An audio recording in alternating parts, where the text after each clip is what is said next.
有一群美国大学生被带进实验室，实验人员告诉他们，设备出了点问题，你们需要在这间屋子里安静等15分钟。旁边有杂志，也有书，但也可以什么都不做，就坐着。然后另一组研究人员走进来说，我们隔壁有个实验，你可以自愿参加，内容是接受真实的电击。结果呢？这篇发表在 Science 期刊上的研究发现，相当比例的男性大学生宁愿电击自己，也不愿意安安静静地和自己的脑子待一会儿。你可能觉得这很荒谬，但你仔细想想，你上一次什么都不做，不看手机，不听播客，就只是坐着的时间，是什么时候？这期视频要聊的就是为什么安静独处对我们来说这么难，以及为什么仅仅每天5分钟的刻意练习就能从物理层面改写你的大脑结构。不是心灵鸡汤，是经过随机对照试验反复验证的硬数据。威斯康星大学的 Richie Davidson 教授是全球最早用脑成像技术研究冥想的科学家之一，最近上了 Huberman Lab 的播客。他对那个电击实验的解释只有一句话，他说，一旦人们真正开始检视自己的内心，绝大多数人会被里面的混乱吓到。你以为你的脑子是一台有序运转的电脑，但当你真的停下来，关掉所有外部输入去观察它的时候，你会发现它更像是一台同时开了200个标签页，还在后台下载不明文件的老旧机器。而我们每天做的事情，刷社交媒体，不停地查手机，用碎片信息把时间塞满，本质上不是因为我们需要这些信息，而是因为外部世界的混乱，刚好可以帮我们盖住内心的混乱。有一个数据你可以对号入座，调查显示，美国人平均每天解锁手机152次。你真的需要一天看152次手机吗？还是说，你只是没办法不看？好，那接下来的问题是，如果安静独处这么不舒服，凭什么要去做它？ Davidson 教授的团队在研究中发现了一个关键细节，当一个人刚开始尝试每天花几分钟安静下来，关注自己的呼吸，或只是观察念头时，在第1周，焦虑感不是下降了，而是在统计上显著上升了。大部分人在这个阶段就放弃了，他们会说，这让我更焦虑了，我不适合做这个。但 Davidson 说，这恰恰说明你做对了。然后他和 Huberman 在对谈中共同创造了一个我觉得极其精彩的类比，叫做心灵的乳酸。你去健身房做深蹲，做到大腿发酸发抖，那种烧灼感来自乳酸堆积。你会因为腿酸就觉得深蹲不适合我，然后再也不去健身房吗？不会，因为你知道那种酸痛就是肌肉正在被刺激，即将变强的信号。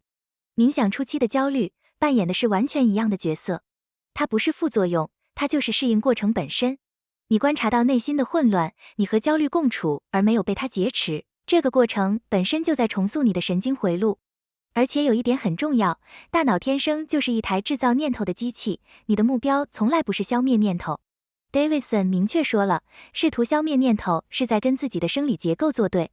你要做的只有一件事，看到念头产生了，但不跟随它。一旦理解了这个逻辑，游戏规则就完全变了。现在最关键的问题来了，要练多久才能看到效果？答案出乎意料的乐观。Davidson 团队做了大量随机对照试验，结论是每天5分钟，坚持30天就够了。4周之后，受试者的抑郁、焦虑、压力症状均显著下降。这不是主观问卷，是经过对照组验证的统计显著性。血液检测显示，一种叫 IL-6 的促炎细胞因子水平明显降低。IL-6 是全身慢性炎症的关键指标。换句话说，每天5分钟的安静练习，在28天内就改变了你的身体炎症水平。他们甚至在肠道微生物组的组成上也观察到了变化。但最让我震惊的是脑成像的数据。大脑中有一条叫做上纵束的白质纤维束，它连接前额叶和顶叶，是你大脑的中央执行网络和默认模式网络之间的主干道。你可以把它想象成一条路，在你开始练习之前，面对压力时，理性想要介入安抚你的情绪，但信号跑的是一条窄窄的乡间小道，传递又慢又不稳定，所以你容易失控或崩溃。仅仅30天，每天5分钟之后，弥散加权成像显示，这条通路的信号传导参数发生了可测量的改变，相当于从乡间小道被拓宽成了柏油公路，理性能更快更稳定地抵达情绪现场。而且 Davidson 特别强调了一点，对于初学者来说，你是正是盘腿坐着练，还是在走路、通勤、洗碗的时候练，效果在统计上没有显著差异。用他的原话说，你能做到的最好的冥想方式，就是你真正会去做的那种方式。这种训练带来的改变不只停留在大脑扫描图上，它有一个非常实际的产出，叫做自我控制力。新西兰有一项著名的 Dunedin 纵向研究，追踪了一群人从出生到32岁。研究者发现，在排除家庭经济背景差异之后，那些4到5岁时自我控制能力排在前20%的孩子，到了32岁时，药物滥用率更低，惹上法律诉讼的概率更低，年均收入比对照组高出约$6000。而 Davidson 明确指出，自我控制力的核心组件就是原觉察，知道自己的大脑此刻正在做什么。这恰恰是每天5分钟的练习在训练的东西。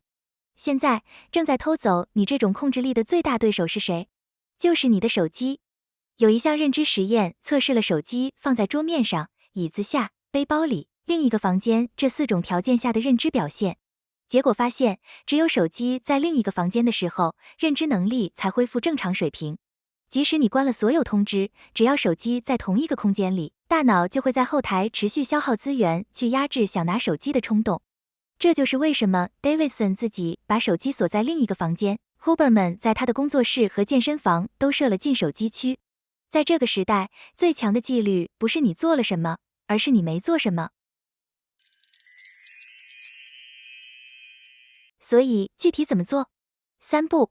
第一步，找到你的触发锚点。Davidson 教授用了一个概念叫社会时间给予者，就是你每天固定会做的事情。起床后、吃饭前、通勤时，任何一个都行。把这5分钟的练习绑定在一个你已有的习惯上，就像每天刷牙一样，不需要额外意志力去启动它。练习内容很简单，把注意力放在呼吸上，或者脚底接触地面的感觉上。当你走神了，你一定会走神，只需要把注意力拉回来。注意，拉回来的那个瞬间，就是在给你的上纵束做一次深蹲。第二步，设立物理隔离区。每天至少给自己留一段手机不在同一个房间的时间，深度工作时、陪家人时、睡前。不要在口袋里挑战意志力，距离就是最好的屏障。第三步，建立刷牙心态。Davidson 有一个很好的提醒，在人类进化早期，没有人天生就刷牙，这不是基因里的东西。但今天地球上绝大多数人都养成了这个习惯。每天5分钟的觉察练习也一样，它是大脑的卫生习惯。